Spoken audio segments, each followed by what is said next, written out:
Meus amados irmãos e irmãs, uma boa noite. Com a graça do Senhor, vamos prosseguir nesse encargo que o Senhor tem trazido a todos nós desde ontem, quando estivemos estudando, segundo aos Coríntios, capítulo 12, os versículos 9 e 10.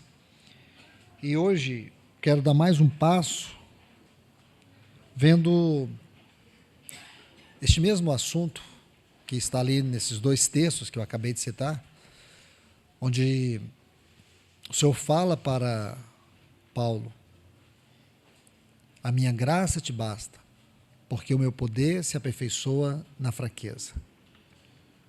E no versículo 10, Paulo diz que ele aprendeu a se gloriar nas suas fraquezas, para que sobre ele repousasse o poder de Cristo. O tema desses dias é o poder que se aperfeiçoa na fraqueza. No contexto de Paulo, o termo fraqueza não fala de uma debilidade moral. Até porque no contexto ali, ele está orando para que o Senhor removesse dele um espinho na carne. E o exame hermenêutico cuidadoso desse espinho na carne, nós facilmente iremos descobrir que Paulo estava ali falando das perseguições, das lutas, das tribulações, dos açoites, das perseguições, todas as oposições que ocorreram na sua vida, no seu ministério. Ele vai chamar isso de um espinho na carne. Você pode até criar imaginações, especulações, seja lá o que for, mas você nunca vai poder dizer que isto é uma verdade doutrinária ou uma explicação cristã sobre o que é o espinho na carne de Paulo. O que passa disso é falácia. Então nós temos que ser bem cuidadosos no exame da palavra de Deus. E falo com veemência porque muitos comentários bíblicos, muitos expositores dos textos sagrados, ao examinar o espinho na carne de Paulo, eles fazem algumas afirmações antibíblicas. E o que eu faço é convidar os irmãos a um exame sério da palavra de Deus, porque a palavra de Deus é séria.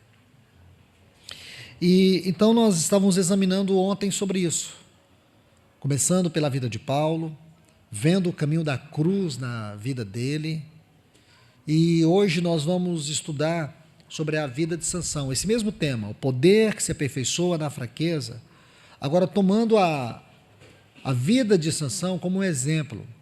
Quais são as lições, as implicações que nós podemos aprender aqui? Que o Senhor nos ajude mais uma vez. Vamos abrir as nossas Bíblias aqui no livro de Juízes, no capítulo 16. Leiamos os versículos 28 a 30. Juízes capítulo 16, versículos 28 a 30, diz assim: Sansão clamou ao Senhor, desculpe irmãos, eu espero. Sansão clamou ao Senhor e disse: Senhor Deus, peço-te que te lembres de mim e dá-me força só esta vez, ó Deus, para que me vingue dos filisteus, ao menos por um dos meus olhos.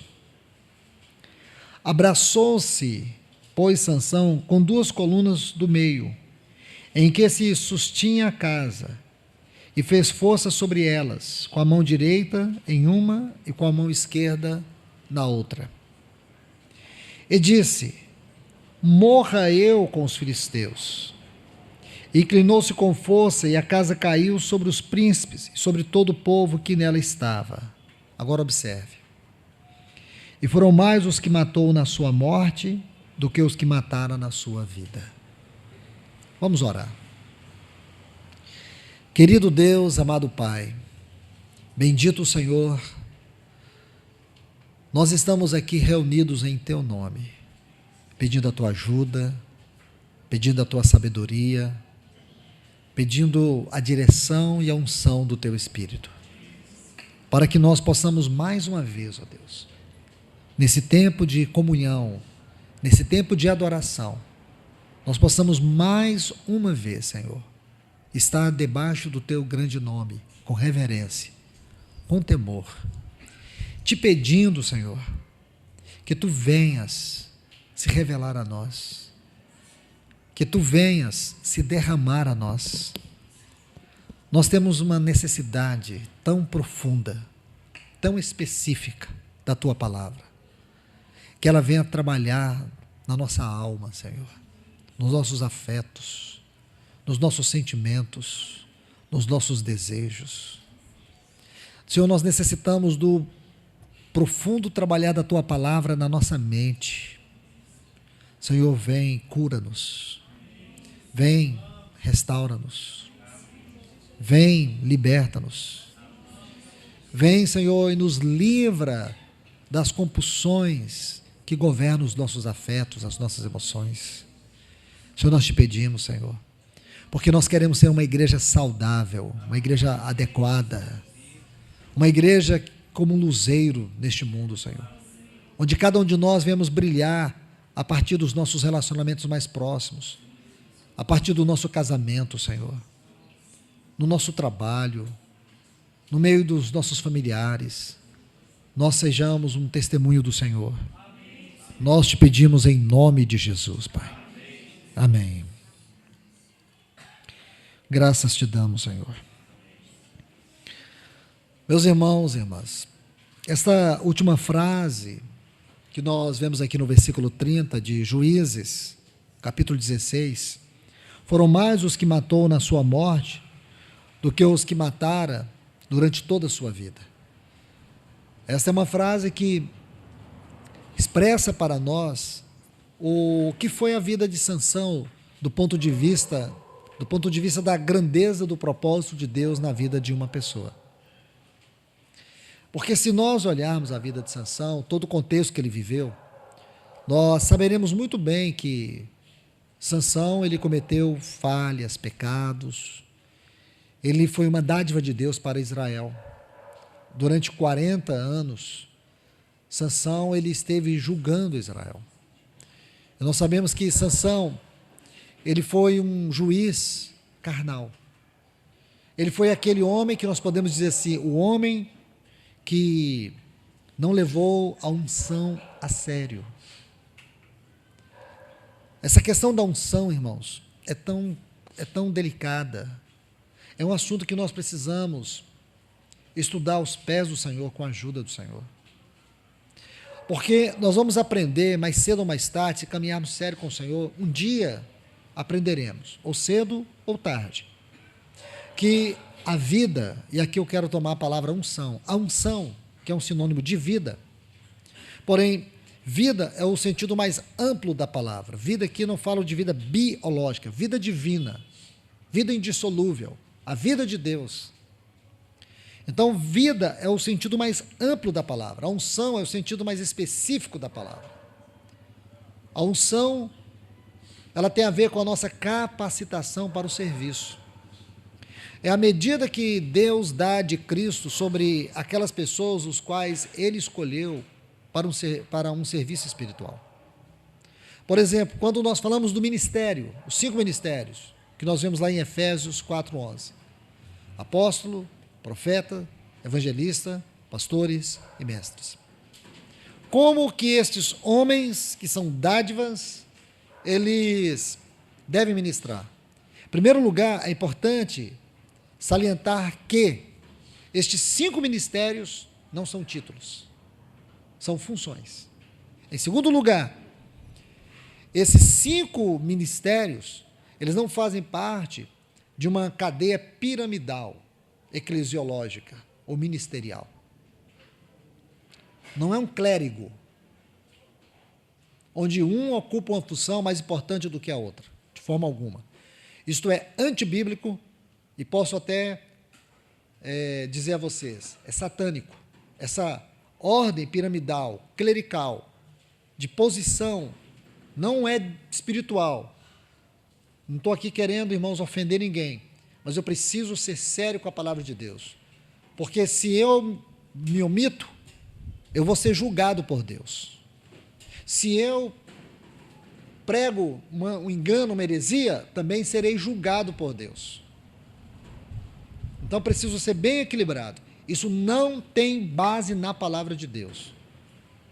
Apóstolo é o ministério relacionado à obra, é o caráter do que é enviado.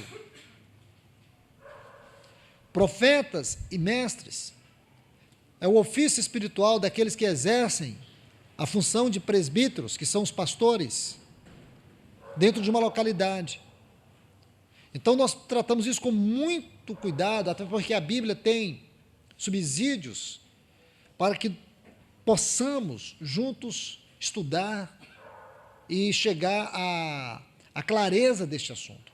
O que ocorreu com a igreja e como a igreja funciona hoje, no sentido denominacional, igreja no sentido denominacional da palavra, não tem nada a ver com a igreja apostólica, a igreja de Atos.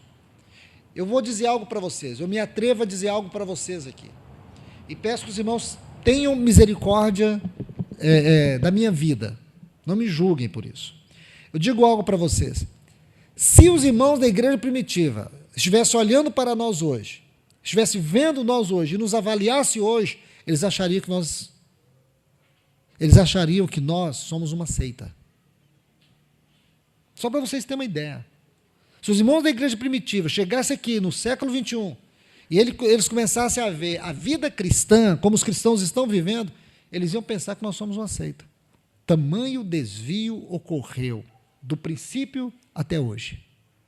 Essa coisa do clérigo, essa coisa da igreja ser um lugar, essa coisa do culto ser voltado para as pessoas e não para Cristo, o desprezo à mesa do Senhor, ao nome do Senhor, à obra do Senhor. Os cristãos chegariam e diriam com toda certeza, isso não é igreja, isso é seita. Isso não é de Deus, isso é do inimigo. Irmãos, falo isso com muito temor. Então, pensemos bem, irmãos, como nós precisamos da ajuda do Espírito Santo para que Ele, com a sua unção, venha conduzir todas as coisas em direção aos pés do Senhor. Para que nós possamos, irmãos, viver a vida cristã da maneira mais adequada possível. Este assunto que nós estamos estudando aqui nesses dias nos traz de volta, nos leva a uma reflexão do quanto nós temos procurado agradar a Deus com a nossa força. O quanto nós temos, muitas vezes, permitido que a nossa carne governe e não o Espírito.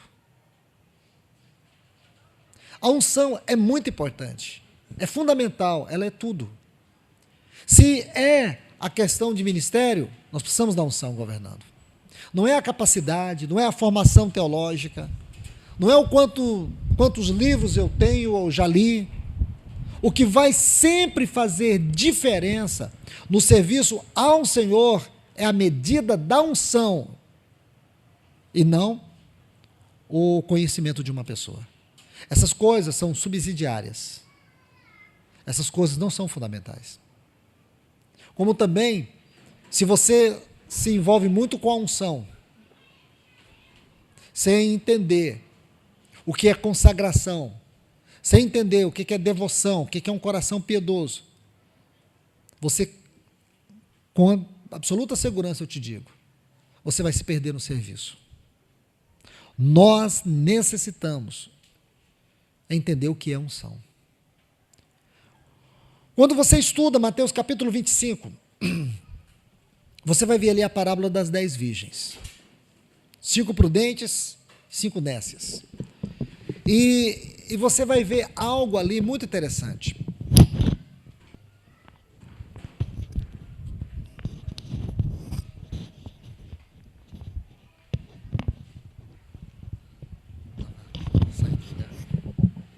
Obrigado. Você vai ver algo muito interessante. 5 prudentes, 5 nécias. E a diferença ali tem muitos aspectos. Ou podemos dizer assim, a diferença está ali sobre muitos aspectos. Porém, eu quero destacar um. Qual? A questão do óleo. As virgens prudentes, elas tinham o óleo em abundância. Elas tinham o óleo na medida exata. As virgens nécias não tinham. Então nós sabemos que veio o noivo, as virgens nécias foram reprovadas e as virgens prudentes puderam entrar e participar do gozo e do reino do seu Senhor. Qual a lição que nós extraímos daqui, irmãos? Uma lição muito objetiva, uma lição muito simples. O que vai determinar o nosso lugar, a nossa posição, a nossa responsabilidade no reino vindouro, não é a capacidade que teremos, mas é a unção que temos. É como nós tratamos a unção.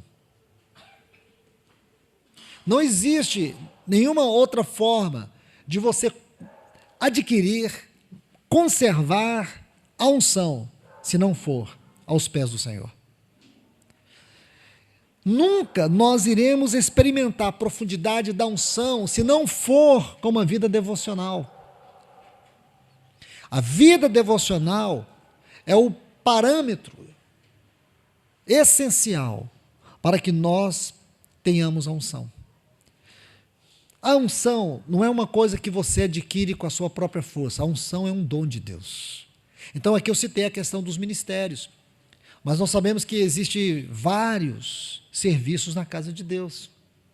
Nós temos o serviço diaconal, temos o serviço da adoração, nós temos vários serviços adicionais no envolvimento, a hospitalidade, a assistência aos santos, vários. Lá em Romanos capítulo 12, versículo 4, nós vamos ver várias atividades, serviços no meio do povo de Deus. O que eu quero dizer, irmãos, que não importa se o Senhor te chamou para a obra, ou se o Senhor te chamou para a hospitalidade, se o Senhor te chamou para cuidar dos irmãos, para exercer a assistência, não importa. O que importa é se o que está sendo realizado é pela unção. Nós precisamos concentrar na unção e não no serviço. Consegue entender isso, irmãos? Porque eu vou me concentrar muito no que eu tenho para fazer. E o segredo da unção é o quanto Deus está fazendo em mim. E o que Deus está fazendo em mim resultará no meu serviço a Ele. Então eu vou me concentrar muito mais no trabalho de Deus na minha vida do que o meu trabalho para Deus. Você pode até não concordar comigo, mas você vai ver que na palavra de Deus o caminho é esse.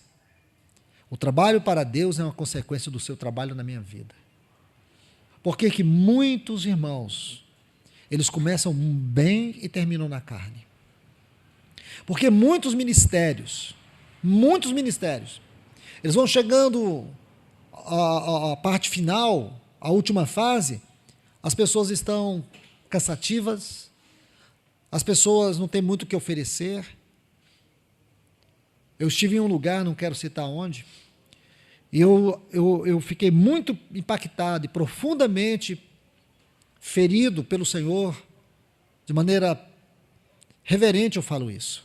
O Senhor me esmagou muito e falou muito ao meu coração. E nessa região, serviu um irmão muito querido, durante muitas décadas. Esse irmão, ele foi tremendamente usado pelo Senhor. Naquele lugar, e em muitos outros lugares. E esse irmão partiu para o Senhor. E quando eu estive ali, eu procurei conhecer qual foi o resultado e a continuidade do ministério do Senhor por meio da vida daquele irmão. E para o meu constrangimento e profunda dor, é que aquele irmão levou para a sepultura toda a obra de Deus. Não houve uma continuidade. Do ponto de vista do exercício do ministério, eu creio que não há nada que seja mais trágico do que isso, irmãos. É você levar consigo o que Deus te confiou. Quando nós estudamos as 42 jornadas, eu sei que vocês fizeram isso e fizeram um trabalho impressionante. Eu louvo a Deus pelo trabalho que vocês fizeram. Quando vocês estudam as 42 estações, a gente sabe que tudo que foi exposto naqueles estudos não expressa toda a profundidade, toda a altura, toda a largura, todo o comprimento do que significa o estudo das 42 estações. De maneira que sempre que eu posso meditar em alguma coisa ali, eu fico com vergonha de saber que eu fui muito superficial, que existe muito mais. Se o Senhor me permitisse, não faço isso por vontade própria, mas se o Senhor permitisse, gostaria de poder refazer tudo aquilo, porque a gente sabe que há algo maravilhoso ali. E você vai ver que aquelas estações, elas são divididas em 5 partes. As primeiras 7 estações que vão falar dos primeiros passos da vida cristã. Os princípios elementares da vida cristã. Vai de Ramsés a Eli. Aí depois você vai ver a segunda parte, que vai do Mar Vermelho até Rissa, até a 18ª estação.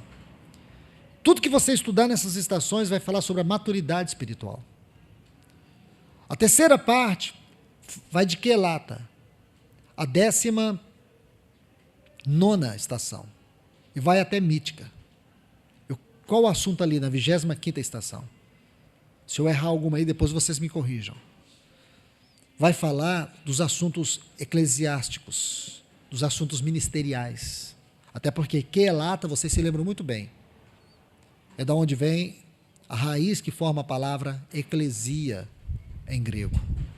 Aí é aqui que eu quero tocar para vocês. Depois, de Rasmona até Jotibatá, são as estações conhecidas como as estações de transição. Aqui foi onde Deus levantou Moisés e Arão e aqueles anciãos para fazer aquele processo de transição. E essas estações tratam do discipulado espiritual, que nós chamamos no Novo Testamento de discipulado a Cristo. Nessas estações. Todos os assuntos relacionados ao discipulado você vai aprender aí. E depois, de Abrona até os campos de Moabe, nós vamos estudar as 12 últimas estações, e são as estações escatológicas, as estações fronteiriças. Então, irmãos, quanto ensinamento tem. E essa parte aqui do discipulado é muito importante. Por quê? Porque é o que o Senhor está dizendo para nós. Não é justo, irmãos, espiritualmente falando, não é correto nós vivemos a vida cristã e não deixar um caminho para o Senhor por meio da nossa vida para que Ele atinja outros. Porque a obra não é minha. A obra não é minha. O que faço não é para mim. O que você faz não é para você. O serviço não é teu. Nós precisamos que o Senhor abra os nossos olhos e nos mostre a dimensão do serviço que nós estamos fazendo. Cada um de nós temos uma medida de unção. E se nós não entendemos isso, nós não saberemos o que é esta consagração. Podemos viver para nós. Essa é a grande lição na vida de Sansão. Sansão foi alguém que viveu para si. Sabe quando Sansão acordou? Quando ele estava morrendo. Sabe quando Sansão se despertou para o seu ministério? Nos momentos finais da sua vida. Sansão, ele foi tremendamente usado por Deus em poucos segundos, em poucos minutos. Embora ele teve a vida toda para poder servir a Deus de maneira adequada. E ele não valorizou. Quantas pessoas, irmãos, que só convertem na vida cristã e para a vida cristã na morte? Quando está ali, nos últimos momentos. Quantos de nós, irmãos, o Senhor tem mostrado isso, tem falado. A gente passa a vida toda banalizando a fé, banalizando a vida cristã, ouvindo palavras, se enchendo de conhecimento. E a gente não entende vocação, chamamento. Não entende, não valoriza o propósito de Deus na nossa vida. O tempo vai passando. É de culto em culto, é de conferência em conferência. Mas a gente não compreende vocação celestial. Isso é uma tragédia. Isto é o que nós aprendemos com Sansão. Porque Deus lhe deu algo. O que Deus deu a Sansão? Deus deu a ele o poder. O poder era uma consequência daquilo que Deus deu a ele. Sabe por que Deus deu a Sansão? Deus deu a Sansão a unção, a consagração. Se você estuda a história de Sansão, você vai descobrir que ele era um nazireu. Se você ler Números capítulo 6, você descobrirá que o nazireu era um voto temporário. E o Sansão, ele não tinha um voto temporário, ele tinha um voto permanente. Por isso nós não chamamos de voto, nós chamamos de consagração. Para qualquer pessoa era um voto, porém, para Sansão, consagração. Na verdade, o Senhor nos deu Sansão para ser uma das maiores escolas para a nossa vida. Sansão é uma das grandes escolas para a nossa vida. Se você estudar o tempo de Sansão, você descobrirá que ele viveu no contexto de Eli, ali no contexto do capítulo 1 e capítulo 2 do livro do profeta Samuel. Então ele viveu dentro daquele contexto, onde a nação estava subjugada pelos filisteus. E Sansão, ele foi levantado por Deus para que ele pudesse relembrar o povo de Israel sobre o seu chamamento, sobre a vocação celestial. Ele falhou. Ele não entendeu a unção. Ele se perdeu na unção. Ele se perdeu na vocação. Ele se perdeu na consagração. Na vida de Sansão, nós vamos encontrar o grande perigo do poder sedutor do mundo. O mundo tem um poder terrível e sedutor. Um poder que nos destrói. Um poder corrosivo. Um poder que age lentamente e de forma corrosiva. E ele vai agindo, não do dia para a noite, mas ele vai roubando e distorcendo os nossos afetos. E, consequentemente, isso destrói a unção. E o grande perigo disso, irmãos, é nós perdermos o conceito adequado das coisas espirituais e medirmos as coisas espirituais com a nossa mentalidade natural.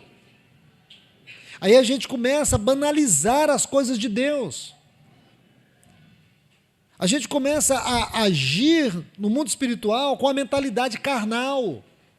E achamos que Deus aprova isso. Sabe o que a gente aprende aqui na vida de Sansão? É que Deus não aprova isso. Deus vai dizer para nós, isso está errado. Por isso a unção, ela nos guia em todas as coisas. É a unção que nos guia.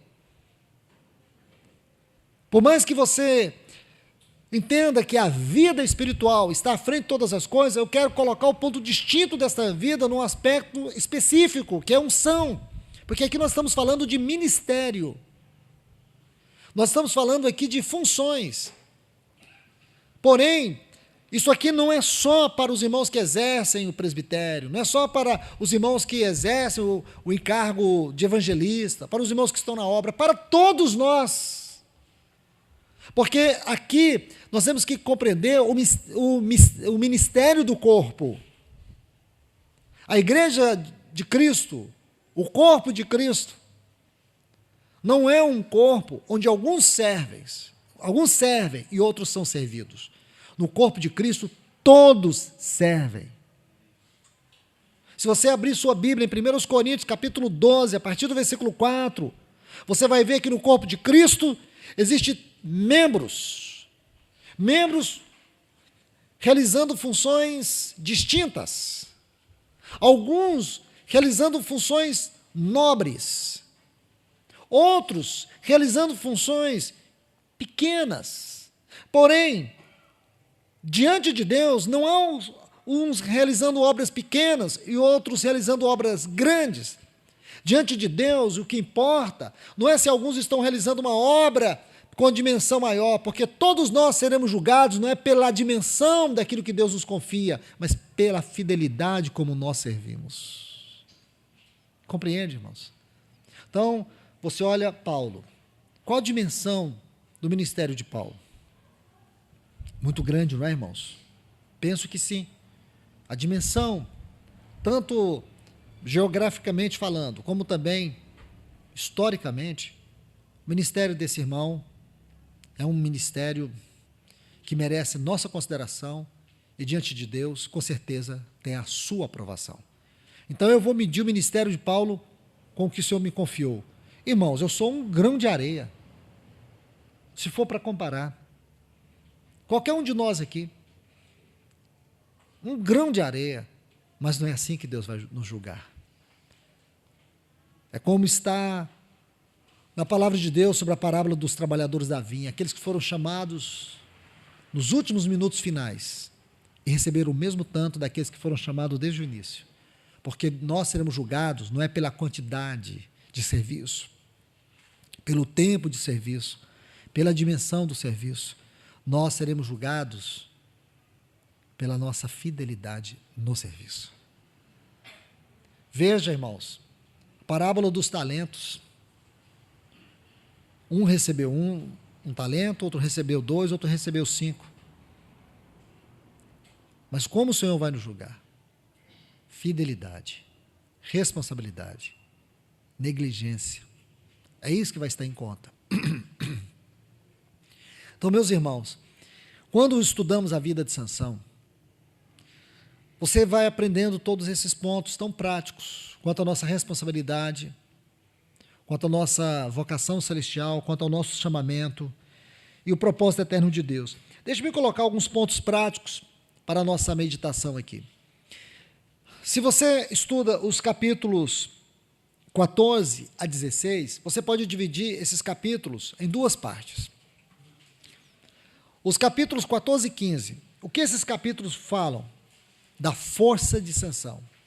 E o capítulo 16 fala da fraqueza de Sansão. Capítulos 14 e 15, força. Capítulo 16, fraqueza. Vamos observar isso com muito cuidado. O capítulo 14, versículo 6, vai dizer que Sansão matou um leão. Ainda no capítulo 14, o versículo 19, diz que ele matou 30 homens e tomou as suas vestes. No capítulo 15, diz que com 30 raposas, ele destruiu todas as plantações, olivais e os vinhedos dos filisteus. Ainda no capítulo 15, versículos 15 e 16, diz que com a queixada de jumenta ele matou 1000 homens. Então, lendo os capítulos 14 e 15 do livro de Juízes, qual a conclusão que temos? Sansão era um homem que tinha muita força. Mas, capítulo 16, em 2 episódios, nós vamos ver que ele também era um homem muito fraco. A fraqueza de Sansão é completamente diferente da fraqueza a qual Paulo refere-se a si mesmo, em 2 Coríntios capítulo 12. Porque a fraqueza de Sansão tem a ver com a sua moral, com o seu caráter. E aqui você vai ver, capítulo 16, versículo 1, vai dizer que Sansão se envolveu com uma prostituta. E depois, no versículo 4, diz que ele apaixonou por uma mulher chamada Dalila. Você sabe o que significa Dalila em hebraico? Fraqueza. Podemos espiritualmente traduzir assim: Sansão se apaixonou pela fraqueza. Ele se apaixonou pela fraqueza. Podemos ainda acrescentar que Sansão desprezou a unção porque se apaixonou pela fraqueza. Nós nos tornamos semelhantes àquilo que nós amamos. Então, na verdade, Sansão estava apaixonado pela fraqueza e, consequentemente, perdendo a sua unção. Aqui está o resultado do fracasso, da queda, da vergonha deste homem. Nós sabemos muito bem o que aconteceu com ele. Nós sabemos muito bem quais foram as suas experiências. Aqui está a história de Sansão. Aonde estava a sua força? Quando você lê os capítulos 14 e 15, você vê onde estava toda essa força de Sansão. Estava num único lugar na sua vida, na consagração. A consagração era a força de Sansão. A unção era a capacitação. Era a unção que o habilitava. E para que ele mantivesse a unção, ele deveria manter a sua consagração. Porque a consagração era inevitável, era fundamental para que a unção se manifestasse na sua vida. Sem consagração, irmãos, nós não vamos experimentar a unção. Faremos a obra de Deus na nossa força, mas não na força do Espírito. Não é por força, nem por violência. É pelo meu Espírito, é pela unção, diz o Senhor. Aí está o segredo, irmãos, de todo o serviço espiritual. Aí está o segredo daquilo que nós podemos oferecer para Deus. Nunca admire um homem pela sua capacidade, irmãos, pela sua habilidade. Nunca se prenda a isso. Porque se há algo de Deus ocorrendo por meio da vida de uma pessoa, não é dele. Se existe vida fluindo de alguém, não é dele. É a unção. Sem a unção, aquele homem não é nada. Como Sansão, sem a unção, o que ele se tornou?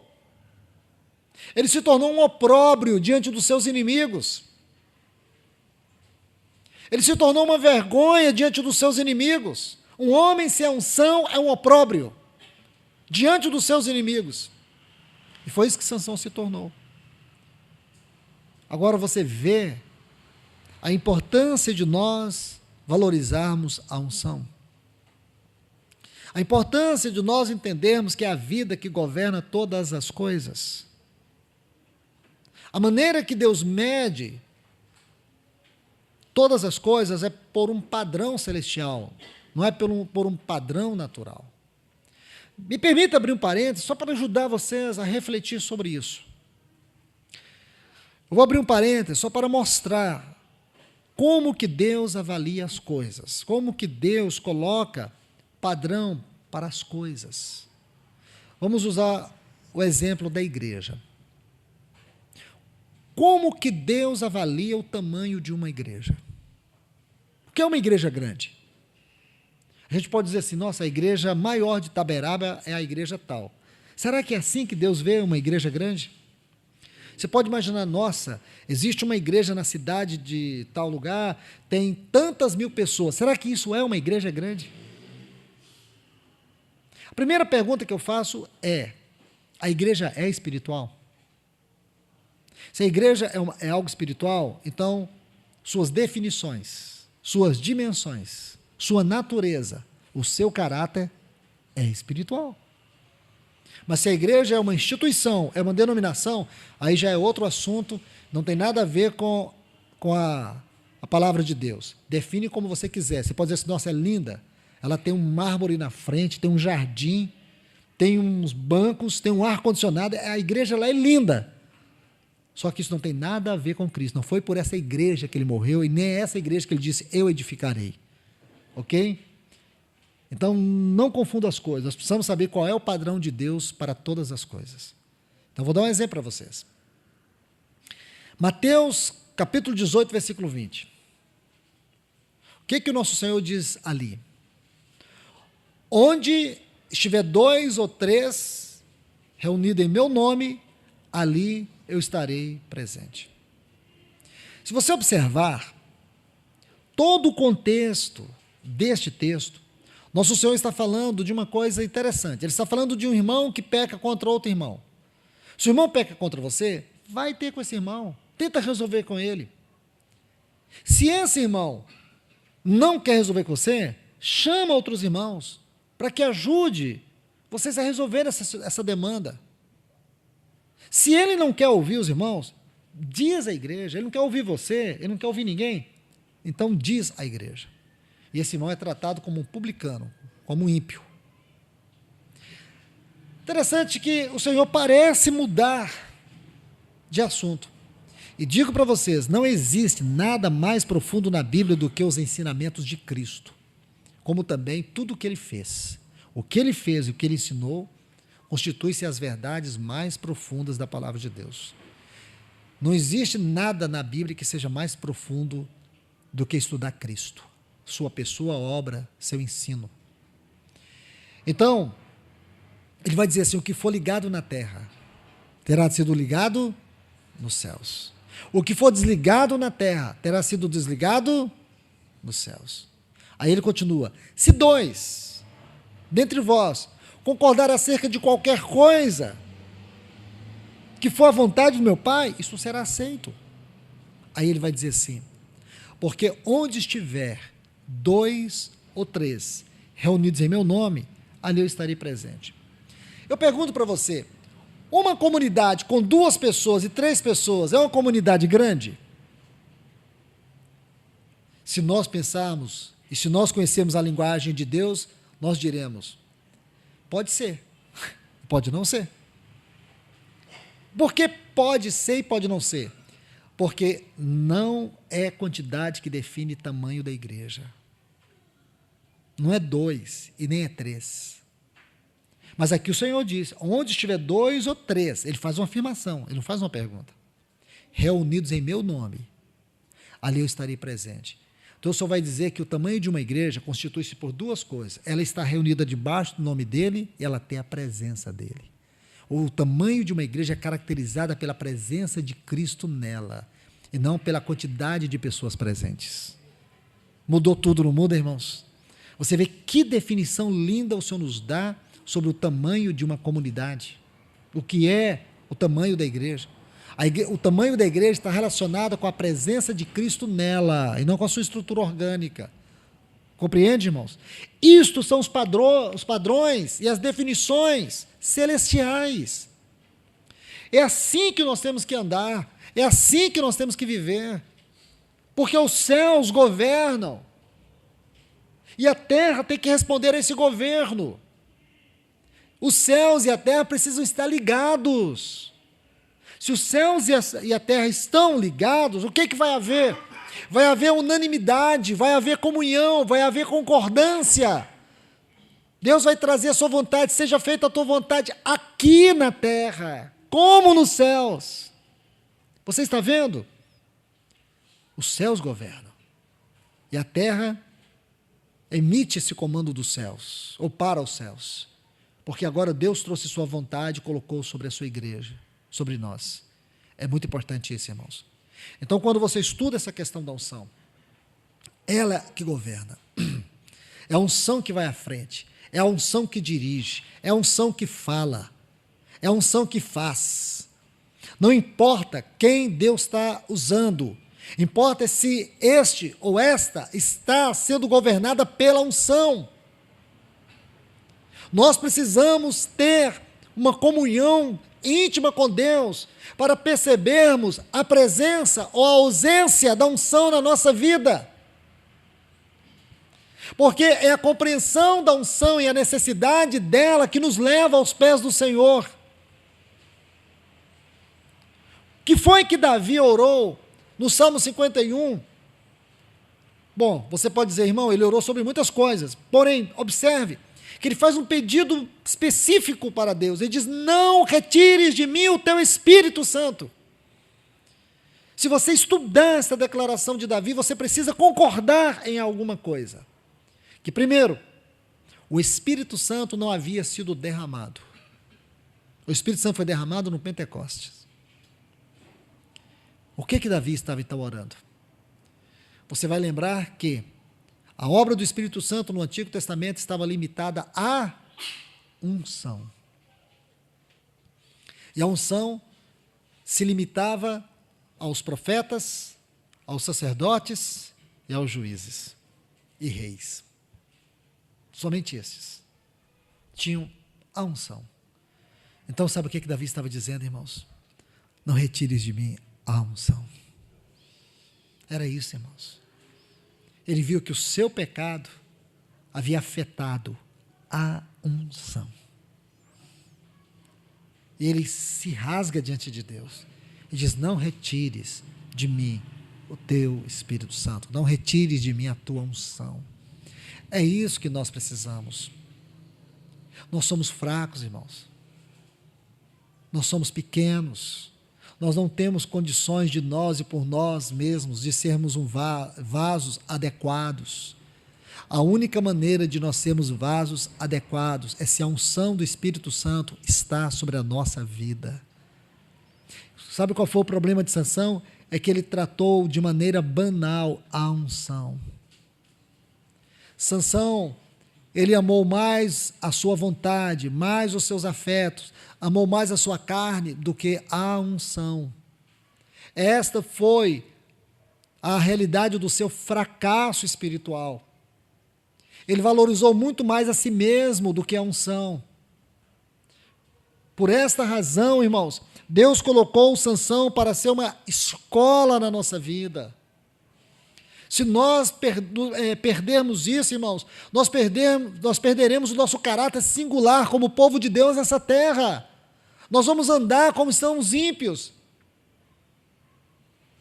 Irmãos, digo para vocês, já é hora, eu vou repetir isso e falar com muita ênfase, já é hora de nós descobrirmos de maneira mais íntima, de maneira mais profunda, a razão do nosso chamamento. Não é possível que eu e você somos povo de Deus e a nossa vida se limita, primeiro, só a nós mesmos. Sim, só a nós como igreja. Você pergunta para o irmão, e aí, o que você faz durante a semana? Ah, irmão, eu vou na reunião de oração, eu vou na reunião da palavra, eu vou na reunião do Partido Pão. E o que mais, irmão? Explica a sua vida cristã. Ah, eu tenho muita comunhão, a gente almoça na casa de um irmão, almoça na casa do outro. Parece bonito isso, irmãos. Parece uma coisa correta. Mas isso não está correto. Não está. Digo para vocês, não está. Você pode perder o reino de Deus vivendo só isso. Isso aí, irmãos, deveria ser apenas um dos degraus da nossa vocação.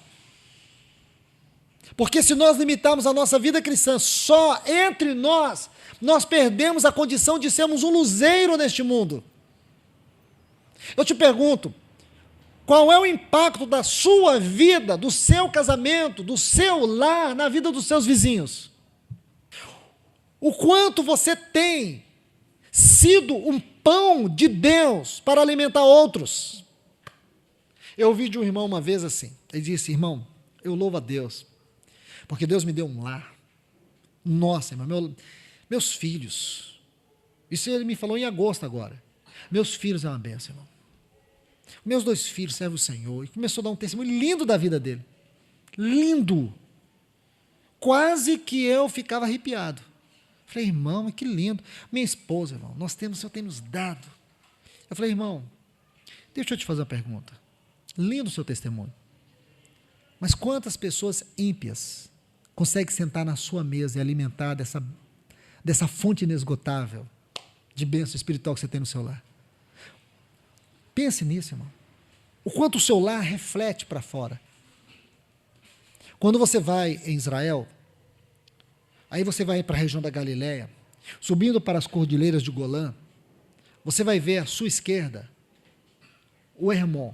É uma cadeia montanhosa, muito grande. E você vai ver que ali, naquela cadeia montanhosa, descem 3 rios pequenininhos, água cristalina. São as nascentes do Jordão.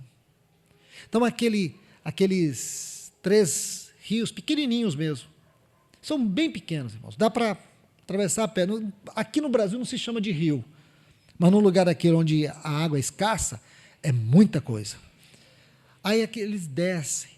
Aí depois eles formam um braço só e depois um grande mar da Galileia. Para eles é um mar, para nós é uma lagoa.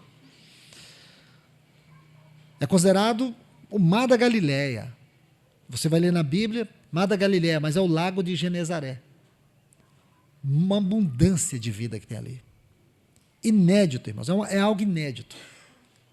Falo para vocês, se Deus não tivesse dado para nós tanto da sua palavra, e você pudesse só ir em Israel, você ficaria impressionado como é que um lugar daquele existe coisas tão interessantes. Tão interessantes. Agora, impressionante é você olhar para a palavra de Deus e ver aquilo diante de você. Você dizer, meu Deus, como é possível? É uma terra que mana leite e mel. Inacreditável. Você andar num deserto, você pegar aquela areia seca, e você levantar assim e ver um bananal. Você vai falar, meu Deus, como é possível? Eles plantam banana no deserto. Laranjal, a perder de vista. Só tem ali, irmãos. O mais ali, de volta, o povo não tem isso. Aquele lago lindo. Depois daquele lago lindo, sabe o que ele se torna? Um rio feio, barrento. Jordão. Um rio barrento. Jordão. E ele segue.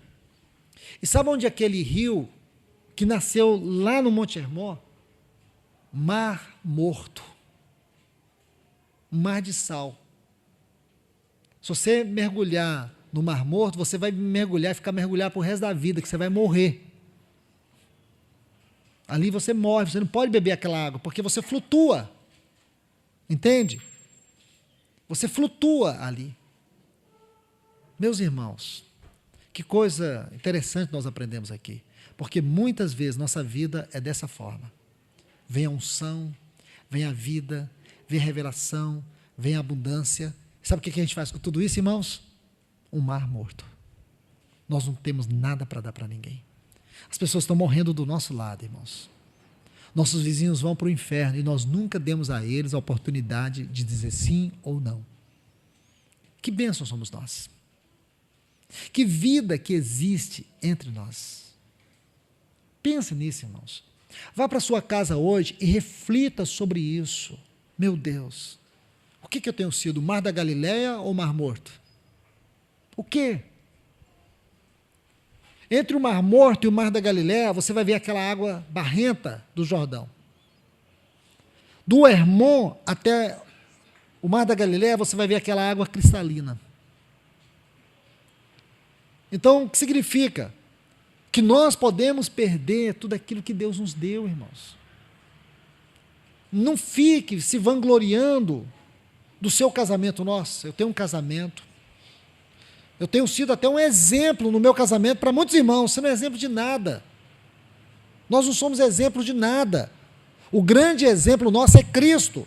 E o segredo de um casamento abençoado, irmãos, não é o que eu vivo com a minha esposa, é o que nós refletimos de Cristo para outros.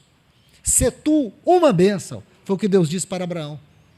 Eu abençoarei os que te abençoarem, de ti farei uma grande nação. Em ti serão benditas as famílias da terra. Isso sim é ser bênção. Irmãos, eu não estou aqui para acusar nenhum de vocês, eu falo, voltando a palavra para mim também. Nós precisamos ser uma bênção, irmãos. Não é justo você dizer assim, nossa, Deus me deu esse lar. Olha que lar que Deus me deu. Eu sempre achei que a minha casa era um lugar de receber os irmãos. É, mas também é um lugar de receber os ímpios. É de sentar eles na minha mesa. É de dar um café para eles, dar uma janta para eles. Mas, acima de tudo, dar Cristo para eles. Mas, antigamente, eu só pensava nos irmãos. Eu quero viver igreja, quero viver com meus irmãos. Medo de viver com ímpio. Irmãos, a luz tem que brilhar nas trevas. Nós temos que fazer diferença como sal na vida. As pessoas precisam sentir sabor, um sabor diferente com a nossa vida, com a nossa palavra. Não existe nada mais vergonhoso para o evangelho do que um cristão que, quando ele se une com o ímpio, ele também é um ímpio. Ele ri das piadas imorais. Quando ele está com o ímpio, ele fala de futebol, ele fala de política. Não existe nada que seja mais vergonhoso para o cristianismo na prática do que um cristão assim. Jesus não era assim, irmãos. Quando Jesus falava, havia um silêncio. Esta era a realidade da igreja primitiva, onde ela estava. Ela era a solução. Onde os cristãos chegavam. Onde os cristãos chegavam, o impacto social era grande. Os historiadores contam que a explicação para um dos maiores avanços do cristianismo na cidade de Roma é que em Roma havia um lugar e um portal muito grande onde os pais jogavam seus filhos fora, recém-nascidos. Então era comum os pais chegarem ali de madrugada e jogarem as crianças fora, crianças deficientes, às vezes não queria aquele filho porque não era aquele filho desejado. Então, havia muito isso. E as crianças, muitas morriam ali. E assim, algumas religiões pagãs vinham para pegar aquelas crianças para fazer sacrifícios. Então, quando você estuda os documentos que falam sobre a igreja primitiva, a história da igreja primitiva, documentos paralelos à revelação da Bíblia, você encontra relatos lindos do impacto social. Então, eles vão relatar vários impactos. Primeiro, o lugar que a mulher ocupava no meio dos cristãos. Porque as religiões, de maneira geral, eles não viam a mulher como os cristãos viam. Então, as mulheres cristãs, elas passaram a ser um impacto para as demais mulheres. E com isso, muitas mulheres passaram a frequentar as reuniões dos cristãos, porque lá elas eram respeitadas. Os maridos respeitavam suas mulheres. Eles não tinham amantes. Eles se preservavam e eles eram ensinados a amar suas mulheres como Cristo amou a igreja. Isto para as mulheres daquela cultura era uma coisa impensável, era uma coisa que não existia. Era comum que as mulheres viverem aquele tempo e não saber o que era o amor de um homem, o que era o respeito de um homem, mas no meio da igreja as mulheres eram respeitadas. No judaísmo, que tinha um grande respeito também pelas mulheres, nas suas reuniões elas ficavam segregadas, no meio dos cristãos elas ficavam juntas. Os maridos colocavam suas mulheres nos melhores lugares, porque eles tinham que dar preeminência para elas, porque eles as consideravam. Isso causou um impacto social. Um outro impacto social era que os cristãos, eles iam de madrugada para esse portal, e quando as crianças eram jogadas ali, os cristãos apanhavam e levavam para suas casas, de maneira que era muito comum os cristãos terem 10, 15 filhos adotivos. Eles não deixavam as crianças morrer. E isso causava impacto, irmãos. A sociedade foi olhando, dizendo, não tem um povo igual esse aqui em Roma. Quando Nero viu, irmãos, Roma estava tomada pelo Evangelho. Quando Constantino era o imperador de Roma, ele viu que mais da metade dos seus oficiais eram cristãos. O Evangelho tinha impactado o mundo, irmãos, pelo seu caráter social. Hoje, irmãos, nós encontramos uma igreja, eu não estou falando de vocês, estou falando de todos nós. Uma igreja, irmãos, que diz amar a volta do Senhor, mas ela ama para ela. Ela ama a volta do Senhor e não se importa que os outros vá para o inferno. Que amor é esse, irmãos? Isso é egoísmo. Mas não é só isso, não, isso é pecado. Porque o nosso Senhor Jesus disse, ide, fazei discípulos de todas as nações. Ide por todo mundo e pregar o evangelho a toda criatura. Paulo disse, ai de mim se eu não pregar o evangelho. Nossa vida, irmãos, não tem impactado os outros. Deixa eu encerrar, eu sei que a hora já avança, mas abram comigo suas Bíblias aqui em Jeremias, capítulo 35, deixa eu dar-lhes o exemplo dos recabitas. Olhando essa questão da vida de consagração e o testemunho. Jeremias, capítulo 35. Eu vou ler alguns textos, é um capítulo com 19 versículos, mas vou tentar resumir o máximo que eu puder. Palavra do Senhor, que veio a Jeremias nos dias de Joaquim. Aí no versículo 2 ele diz, vai à casa dos recabitas e fala com eles, e introduz-os na casa do Senhor, em um dos seus aposentos, e dá-lhes de beber vinho. Versículo 3, tomei então a Jazanias, filho de Jeremias, filho de Abazinias, a seus irmãos e a todos os seus filhos, e a toda a família dos filhos dos recabitas. E os levei à casa do Senhor, ao aposento dos filhos de Anã, filho de Gigdalias, varão de Deus, o qual estava junto ao aposento dos príncipes, que estava sobre o aposento de Maaseías, filho de Salum, guarda da porta. E pus diante dos filhos da família dos recabitas taças e copos cheios de vinho, e disse-lhes: bebei. Mas eles disseram: não beberemos vinho, porque nosso pai, Jonadab, filho de Recabe, nos ordenou, dizendo: não bebereis jamais vinho, nem vós, nem vossos filhos. Observe: nem edificareis, nem semeareis sementes, nem planteis, nem possuireis, mas morareis em tendas todos os vossos dias, para que vivais muitos dias sobre a face da terra como peregrinos. E nós obedecemos a voz de nosso pai Jonadab. Versículo 9. E de não edificar a casa para morada. Versículo 10. Mas moramos em tendas, e obedecemos, e fizemos conforme todas as coisas que nos ordenou nosso pai Jonadab. Versículo 11. Sucedeu, porém, quando Nabucodonosor, rei da Babilônia, subiu à terra, dissemos: vinde e ocultemos em Jerusalém. Bom, eu creio que até aqui já dá para nós parafrasearmos e ganharmos algumas lições. Eu quero que vocês observem algumas coisas aqui. Os recabitas, que história linda, irmãos. Deus deu um destaque à história dos recabitas aqui na sua palavra. Então isso não pode ser desconsiderado por nós. A história dos recabitas remonta a 250 anos antes, desde a época de Jeú.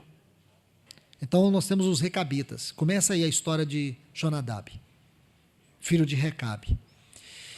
E ele deu um mandamento para seus ancestrais, que eles não bebessem vinho. Eu disse ontem, volto a dizer hoje, nós precisamos entender, irmãos, que a questão dos escritos sagrados, da palavra de Deus, nós temos que ler com uma percepção, com uma visão, com um discernimento, com uma aplicação espiritual. O que eu quero dizer é que nós não podemos pegar essa história e ficar contando ela como ela exatamente está escrita. Isto é uma mera interpretação literária. A Bíblia não nos foi dada para termos uma interpretação literária, como se fosse um documento jurídico. A Bíblia é a palavra de Deus. E como palavra de Deus, ela nos é dada por meio de histórias, de parábolas, de figuras de linguagem, para que nós pudéssemos penetrar nos pensamentos mais elevados de Deus, no que diz respeito à nossa vida. Por isso, este livro é singular. Aqui, Deus está nos mostrando a história dos recabitas. Mas o que, espiritualmente, a história dos recabitas tem a ver comigo e com você? Vamos observar. Eles tinham um mandamento: não beber vinho. Do que, espiritualmente falando, o vinho nos fala? O vinho nos fala do gozo e do prazer deste mundo. Sabe o que espiritualmente isso aqui significa? Como se ele dissesse para os seus ancestrais: vocês nunca busquem prazer e gozo no mundo. É o que o Senhor está dizendo a nós. O Senhor está dizendo que Ele é o nosso prazer, Ele é o nosso gozo, Ele é a nossa alegria. Não vos embriagueis com vinho no qual há contenda, mas enchei-vos do Espírito. Tenhais a unção. Se tem uma coisa que destrói a unção, é os prazeres do mundo. Irmãos, eu queria ter aprendido isso no primeiro ano de vida espiritual. Eu queria ter aprendido isso no dia que eu senti que realmente Deus me chamou para ser um servo dele. Mas como você tem que ser esmagado, perder tanto para aprender uma lição tão importante. Tão importante. Porque, irmãos, a gente quer ter alegria. Aí você quer ter alegria naquilo outro, naquele carro, naquela casa, naquele passeio, naquela... E um dia você descobre que essas coisas não trazem alegria. E o perigo disso, irmãos, é quando você é consumido, quando você se perde nos seus afetos, você passa a ser consumido por esses desejos, eles não se saciam. E você vai descobrir, talvez muito tarde, que são prisões emocionais, que você vive escravizado. E aí você precisa do ter e do ter para satisfazer o ser. E não satisfaz, irmãos. É impossível. Impossível. A nossa única satisfação está no Senhor. Está no Senhor. O que você precisa entender é aquilo que aconteceu com Abraão. Abraão tinha uma vida de altar. Eu vou parafrasear essa história toda. Abraão tinha uma vida de altar. Descubra. A vida de Abraão está ligada a uma vida de altar, uma vida de tenda. Então Deus queria ensinar duas coisas para ele. Ele era peregrino e ele tinha que manter a consagração. O altar fala da consagração. A tenda fala de peregrino. Duas coisas para nós, irmãos. Nós somos peregrinos. Ou você está esperando viver essa vida eternamente? Ninguém vai poder viver essa vida eternamente se não for em Cristo. Vida eterna é Cristo. Ele nos deu a vida eterna é nele. Eu e você, o que nos espera daqui 10, 20, 30, 40, 50 anos, sepultura. Mas nós temos uma viva esperança. Nós temos uma viva esperança. Nossa vida não está numa sepultura, porque uma única sepultura está vazia, aquela que o nosso Senhor Jesus ressuscitou. Então isso muda e constrói a nossa história. Então, por favor, irmãos, olhe que coisa interessante. Vocês não vão beber vinho. E eles vieram mantendo essa tradição. Aí, quando você chega nesse ponto, você vai descobrir algo. Que quando... Você sabe muito bem que o livro de Jeremias está no contexto do sítio de... Quando Jerusalém foi sitiada. Quando houve aquele sítio em Jerusalém, durante 6 anos, esses recabitas eles foram muito perseguidos. Então o que eles fizeram? Eles vieram para dentro de Jerusalém, que eles viviam fora ali nas redondezas. Eles vieram para dentro de Jerusalém e eles começaram a viver uma vida oculta. Olha o que diz aqui, uma coisa linda, no versículo 11. Ocultemo-nos em Jerusalém. Eles viviam entre o povo ali, mas de maneira oculta. Que coisa linda, irmãos. Porque, por um lado, a nossa vida é uma vida oculta, é um mistério, é um enigma. Assim, a vida de Sansão. Lembra quando ele fala no capítulo 14 que ele tinha um enigma? Ele fala junto àqueles amigos dele, fala, olha, eu tenho um enigma. Do comedor saiu comida, e do forte saiu doçura. Se vocês decifrarem o meu enigma, então eu vou dar essas vestes para vocês. E os amigos não puderam decifrar. E por que não puderam decifrar? Por uma única razão. Aquele enigma estava relacionado com a vida dele e o Senhor. Aquele enigma era a sua consagração. Assim a nossa vida também tem um enigma. O enigma é a nossa consagração. O mundo não entende, irmãos. O mundo não entende porque nós passamos lutas como eles também passam, mas nós não abaixamos as nossas cabeças. O mundo não entende porque existe virtude saindo dos nossos lábios. O mundo não entende, irmãos, porque nós procuramos ter um padrão moral de vida. Isso é o nosso testemunho. O mundo não entende porque nós não amamos a promiscuidade. O mundo não entende, irmãos, porque nós falamos de uma esperança viva e real. Porque nós falamos de um Deus pessoal. O mundo não entende, porque nós temos uma fé viva, uma fé que tem uma realidade concreta, e não uma crença vazia, uma fé relacional. O mundo não entende. Você não faz ideia do depósito que Deus tem na sua vida. Você está ocultando o mar da Galileia de revelação, de fruto do Espírito, de virtude, de poder. Não é justo. as pessoas olharem para nós e sentirem que nós somos um mar morto, irmãos. Existe um mar da Galileia de vida dentro de nós. Jesus disse que do nosso interior fluirão rios de águas vivas. Imagina, irmãos, quantas pessoas estão morrendo de sede, de fome, porque nós retemos tudo para nós. Tudo para nós. Não é justo, irmãos. Você não faz ideia o poder que tem na sua oração. Você não faz ideia. Se nós usássemos isso, irmãos, nós mudaríamos a nossa rua. Nós mudaríamos o nosso trabalho.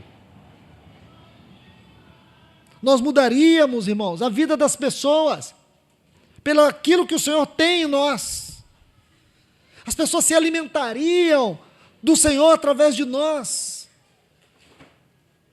A questão é que a gente vive só para nós, irmãos. Isso não é justo. Isso não é vida cristã. Amém pelos cultos. Amém pela mesa do Senhor. Amém. Mas quantas pessoas poderiam também estar? Quantas pessoas poderiam também estar?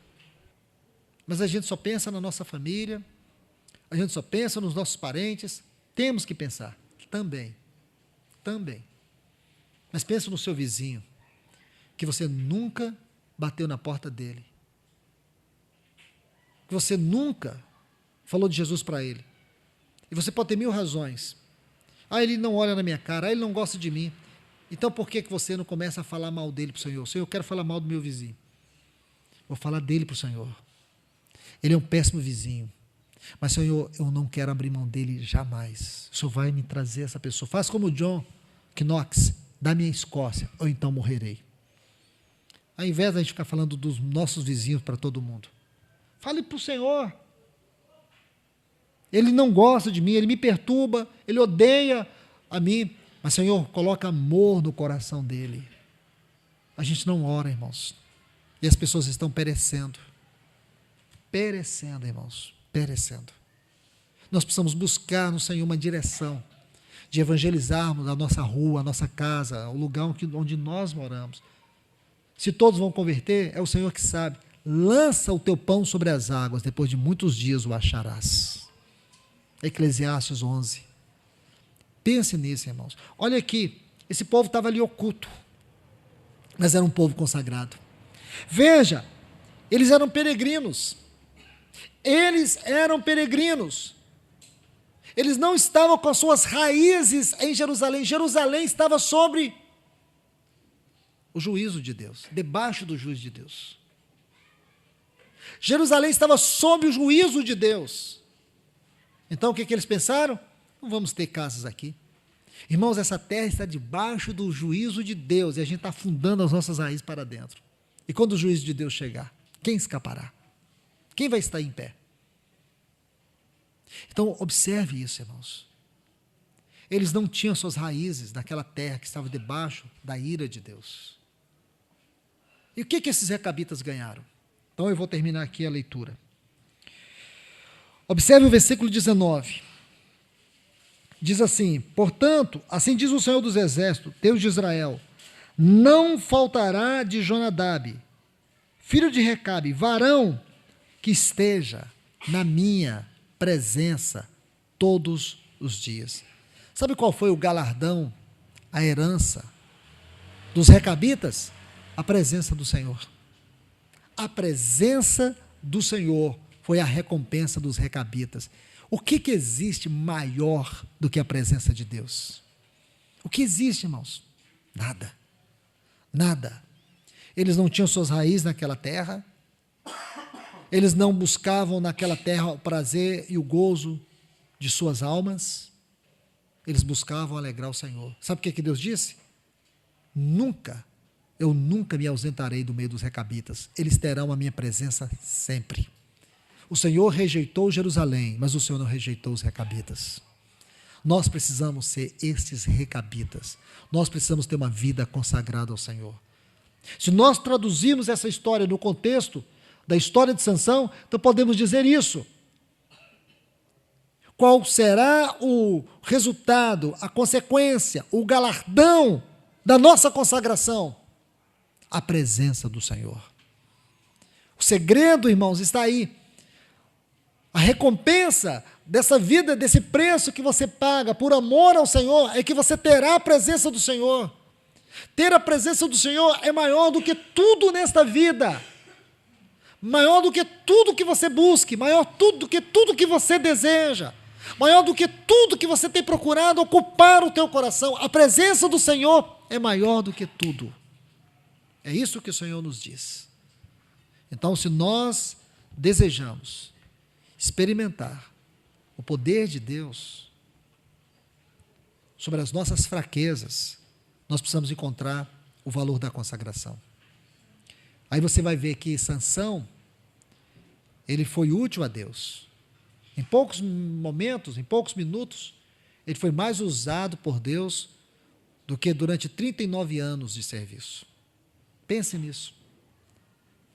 Pense nisso, irmãos. Porque agora ele encontrou vida na morte. Foi quando ele morreu que o Senhor triunfou na vida dele. Por isso Paulo diz que nós precisamos fazer morrer essa natureza carnal, que só atrapalha, que só nos faz perder a unção.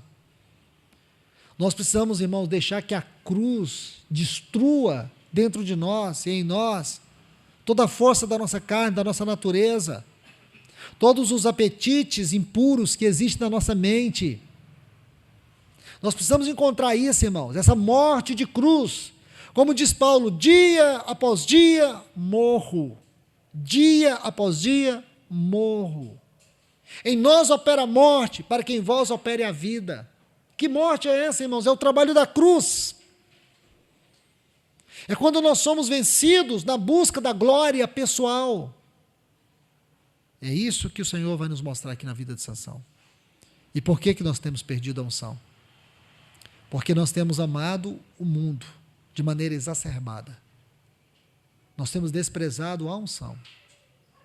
Se nós queremos experimentar o poder de Deus, nós temos que permitir que a cruz vença a nossa natureza carnal. Aí nós experimentaremos a força do poder de Deus em nossa vida de consagração. E assim nós seremos uma bênção em todas as áreas da nossa vida, nas esferas onde nós estivermos. Nós vamos experimentar o poder de Deus de maneira milagrosa, como um vaso de Deus, como instrumento de Deus. Que o Senhor vos abençoe, irmãos. Oh, Pai, em nome de Jesus, Senhor, mais uma vez, nós viemos aqui. E nós viemos aqui para te ouvir, Senhor, para te adorar, para receber aquilo que tu tens para nós. Senhor, nós viemos aqui como aquele navio que percorre aquela longa viagem em alto mar. E o lodo daquela salinidade está em volta dele, Senhor. Parece uma coisa tão frágil, mas ela é corrosiva e destruidora. Aquele navio precisa ser limpado. Assim somos nós, Senhor. Existem muitas coisas que, como um lodo, elas vão penetrando na nossa mente, deturpando os nossos afetos, destruindo, Senhor, a nossa consagração. Mas a tua palavra vem, ela vem lavando, ela vem limpando, ela vem tirando todas as impurezas e nos colocando aos teus pés com o coração arrependido, porque nós temos perdido, Senhor, a força da unção, porque nós estamos perdidos na nossa vida de consagração, por causa do nosso amor ao mundo, por causa do nosso amor à nossa carne. Senhor, vem nessa noite. Senhor, será impossível qualquer homem penetrar nessas mentes, se não for pelo teu Espírito, Senhor. E nós te pedimos, ó Deus, encarecidamente, pelo teu Espírito, penetre em cada coração aqui nesta noite, Senhor. Penetra com a tua palavra, que ela possa ir como uma espada afiada, venha no meu coração, Senhor, a partir da minha vida, na vida de cada um dos meus irmãos e das minhas irmãs. Penetre, Senhor, porque nós somos os teus recabitas, nós somos um povo oculto nessa geração, Senhor. Nós somos um povo que temos um grande enigma dentro de nós. E nós queremos ser como este mar da Galileia, Senhor. Nós queremos que a vida do Senhor transborde da nossa vida, do nosso casamento, do nosso lar. Senhor, nós queremos ser um pão do Senhor para os famintos. Nós queremos que este rio de águas da vida flua da nossa vida para outros que estão morrendo, Senhor, sedentos, vazios.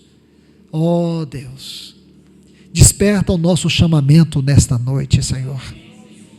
Desperta o chamamento da tua igreja nesta noite. Eu peço a ti no nome do Senhor Jesus. Renova o nosso senso de vocação celestial, a nossa convicção de vocação celestial. Renova nesta noite, Senhor. Em nome de Jesus, ó Deus, nós oramos mais uma vez. Amém, Senhor.